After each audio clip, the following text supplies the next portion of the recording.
Bonjour, pasteur. Bonjour, maman Naomi. Juste une petite présentation. Naza, pasteur Benson Poutou. Naza, visionnaire, il y a l'église dynamique de la foi au Bandana, Afrique du Sud.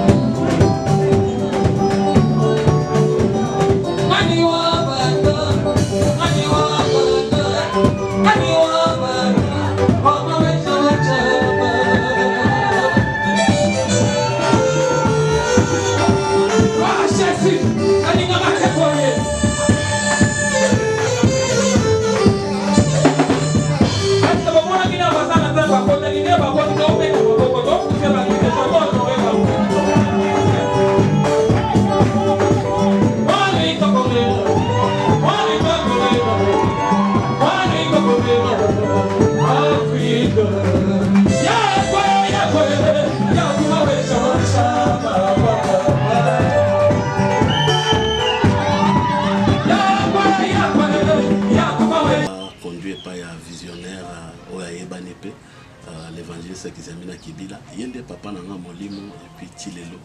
Ils ont continué toujours aux un père pour Nangai, un mentor, un enseignant et puis un dirigeant à Vinamai. Parce que maintenant tu l'as dit kozala mosali na Nzambe est-ce que koko servir au pembo kana biso Congo ko kipe kozala ministre na Congo en tant que pasteur to eza ndenge nini?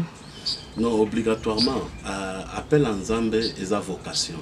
Mais mutu nyonso akozala pe pasteur, aza docteur, mutu musu pa kozala pasteur, aza mécanicien, mutu musu kozala pasteur, aza pe chauffeur, mutu kozala pasteur, aza homme d'affaires.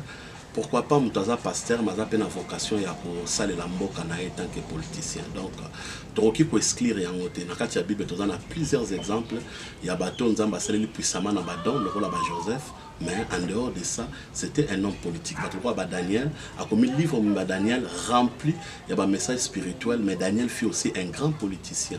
Au juste, la Bible écoute ça politique. Et puis, que Jésus à côté, un royaume des cieux, et ça qu'on inclure politique.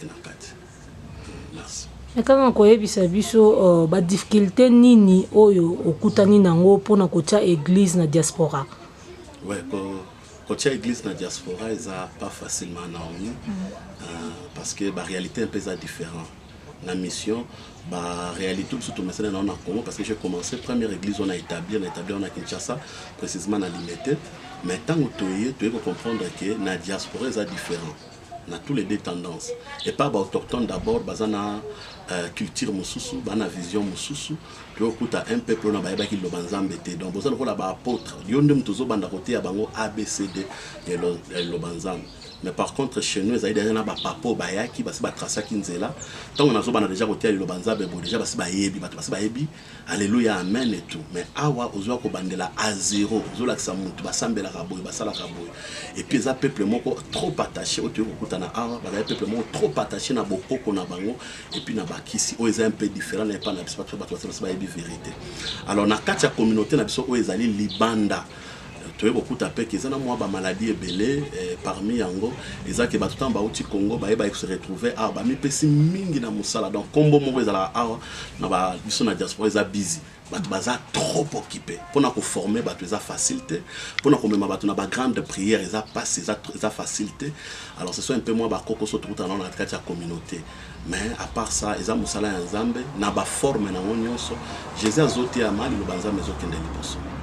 Merci pasteur tolingi sous to sa question moko mais quand on koye bisa biso différence ni ezali entre ba pasteur ba congolais et puis ba pasteur ba o baza en Sud-Afrique parce que tout le monde a ba biso ba pasteur congolais bazaka na tanyon so basa la Nzambe mais ba pasteur o ya ba Sud-Africain tout le monde a bango ba kinta misala baza na ba shop baza na misala belé mais biso eza bongote yo pona yo différence nango ezani.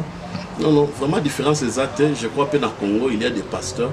Au bazo c'est l'Anzambe, mais bazana ba faire na bango, il y a des pasteurs. Ils ont des conceptions moi mabé. Na débit il y a réveil, c'est ça que les gens ont cru. Ils ont quand marambu ya musalate. tant que bon là monté dans la période nabiso je crois vers les années 90 batebele baye biango batiaki biso Jésus revient bientôt batebele batikaki classe batebele batikaki misala batikaki nyonso tote yara Yesu azozonga et tout mais c'est par après église jusqu'au maturité église il faut comprendre qu'on n'est pas seulement obligé sur aux serviteurs de Dieu déjà pasteur te son azana appel à osel nzambe il faut pas kaka seulement se focaliser dans Paul na kati ya Bible zo présenter biso que Paul atonga ki batante pour pouvoir pe na ba besoin na. Alors c'est vraiment juste une maturité oyé gloire au Seigneur en Afrique d'ici bato ba maki lo banzambe ba de mature les ont expliqué les gens que malgré Jésus azakoya malgré toi on a pas sa spiritualité mais malgré ça quelqu'un aussi doit travailler à ajouter na oyazo ça. Alors ndem ça là un peu moins équilibre par rapport à automona qui na Congo ne bandeli na automona mais après ajuste l'autre moko c'est sauf kaka c'est un problème il y a immaturité dans la qui na Congo mais les église est comme immature na bango babanda qui na bato baza déjà mature. Merci homme de Dieu mais quand on nous expliquer biso est-ce que na église na yo basi bateaka parce que ça na église ebele balobaka moi ça koki ko matate akoki jamais côté ya mibali est-ce que na dynamique de la foi ba mama bateaka pe. Oui, moi je crois fermement que nzamba zanzamba batu nyonso ezana ba message au Bible zolo bana psaume que na tango asuka na réveiller ba armée ya ba messager ndem to ba maloba na ngati na suka Bible zolo ba pe na livre à Joël que na répandre esprit na ngai likolo ya cher nyonso basi pe mibali ba prophétiser oyebi na niveau tokomi ba débat mususu ça c'est vraiment important et toi dans le monde anglophone tu dois comprendre que ce sont des débats déjà aussi déjà c'est les cas bandaka ceux qui nzamba ko utiliser cheval ceux nzamba ko utiliser nzete ceux nzamba ko utiliser n'importe quoi pour na loba to ko nzamba na petit carré. Alors Dieu est capable d'utiliser n'importe qui, Dieu est capable de recevoir n'importe quoi pour appeler ça un message. Je crois que dans le monde anglophone, nous avons trouvé qu'il y a eu des femmes qui ont mis réveil dans le monde. On a les gens comme Catherine Kuhlman, on a Belé, Joyce Meyer, qui ont bougé le banzambe, qui ont été à Christ dans le solo. Donc moi personnellement, je crois que c'est important d'aller mobilité moi cité parce que biso nyonso to yambiye so to komi ba fils de Dieu Bible lo biba onyo so ba yambiye so ba komi ba fils de Dieu. Donc différence exacte entre moi c'est na mobile problème est molimo est saisir eza moi cité molimo est saisir eza mobilité o azolo ba katine eza moi cité o azolo ba katine eza mobilité mais na côté tali sikoyo être le dirigeant numéro 1 ya église on est comme débat mususu on est comme débat mususu mais est-ce que nzamba ko utiliser moi c'est lobali lobanzambe oui tout le monde va Déborah na Bible et na prophétesse moko na katia temple tant ba yotika Yesu qui parlait sur Jésus babi elle était une prophétesse avant dans na temple à Loba. Alors ce qui par exemple les na Bible les locaux dans le Nouveau Testament Yesu a sa kufi makile setani molimo se kiti nzamba ko loba na moi cité. Donc Dieu peut parler mais na sacerdoce que être un leader moi c'est kamba ye moko musala voilà c'est encore un autre débat parce que bazolo baké mobile azali mutu ya mwasi et puis Christ azali mutu ya mobile. Donc on est comme débat mususu. Merci. OK pasteur Benton question moko et ça vraiment choquant. Ba homme de Dieu mingi ba mi bengaka bawen nde Bible lobi ba toucher ba wente. Alors batu musu bazo interprétant un peu mal au monde homme de Dieu azo sala bêtise o bat bazo mona mais ya côté mal boso cher azolo bake bolanda makam na osala te bolanda nde o na oteya et puis au monde ba comportement na e soki obandi koloba na lobi biso toza ba wa nzambe banani baza ba wa banani baza ba wente mami premièrement il faut te ba ke na katikati ya église batu nyonso bazaka basala nzambe te toza na trois sortes basala nzambe o bazo travailler na temps o. Il y a Liboso, et là, il a travaillé pour la Bango. Donc il a échoué partout. À Meki business est simbité, à Meki boy est simbité, à Tangi classe est simbité. À Eko, c'est vraiment combien de personnes à Moussalanzambe parce qu'il voit que peut-être que c'est une profession moins facile à faire. Et là, c'est dans un même sous Satan de mouta placé dans la carte église. Il faut passer là, mabé et belé pour ne sa image à l'église. Puis les autres qui moutou moi dans la qui n'est langanae à semer semence ya malamu, mais na boutou, bah le but que moïni naia yépé à semer semence ya mabé nyo se banyo ko laisser comme encore. Ce qui se passe dans l'église. Satan zotinda batunaï. A tinda basal ne ba usala ba mabé et belé ba dega mais nyonso les autres likolo ya basali ensemble. Mais on a basali ensemble pe onzamba bengi, onzambe yemo quoi formé.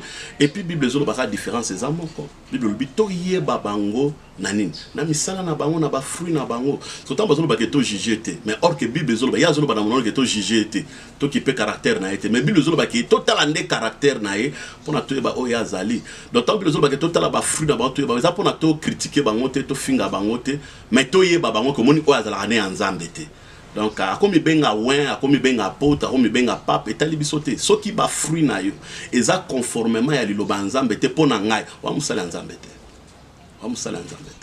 Juste un mot dans la communauté et puis un mot de la fin dans le peuple de Dieu.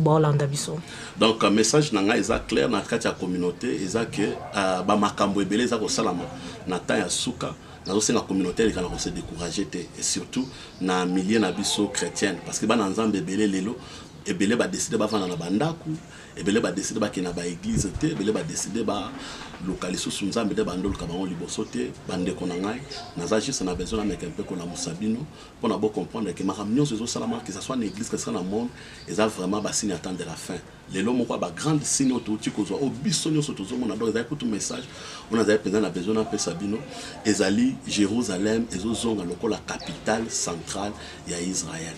Si vous avez un livre à Zacharie, vous comprendrez que tant que Jérusalem est comme la capitale, ils ont une capitale, il y a Israël, temple ensemble est rebâti. Nous avons des alliances. Alliance, il y a l'église, il y a alliance à Israël. Donc, nous avons vraiment des bande de Yesu très bientôt. Qui va se décourager peut-être pour Namrambo, Basal Nanzambe Moussou, Basalaki, Basali décourager pour Nabama Moussou, Bamona qui dans l'église, bande de Konanga, Botelema.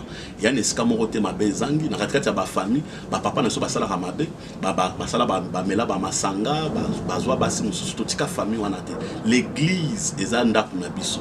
Christ a parfait. Bat Bakoko Baby, ça va te barrer mais l'église Christ aza parfait zongela musala nzambe soko lembaki zongela nzela nzambe soko lembaki pe continuer musala nzambe parce que to comme vraiment na minuit moins 1 batant dans ba seconde comme compter et puis nazo pesa mbote ba dynamiser nyonso o baza toujours partout na monde ba na États-Unis ba na Congo na pesa bino mbote na lingi bino nazo sena bino toujours persévérance na kati ya musala nzambe bo continuer pe supporter vision bande konoso ba na diaspora précisément na kati ya ville na biso Johannesburg nazo inviter bino o ya un jour qu'on visite Bisso dimanche chaque jour na 8h30 na première quitte de 8h30 à 10h et c'est les miens tous na 125 Yeo Street na Belleville 125 Yeo Street na Belleville nazara toujours présent pour rebondir de la pona batu comme ma fardo abatu moko ba grâce nzamba pesinga za ya délivrance na ya guérison na olingana bonde la pona na olingana solo la nayo zwa numéro na nga rapidement. Il y a Sorozali partout 0027 83 33 60 051 à Bandeli 0027 83 33 60 051. Merci. Zamba Pambola. À Pambola.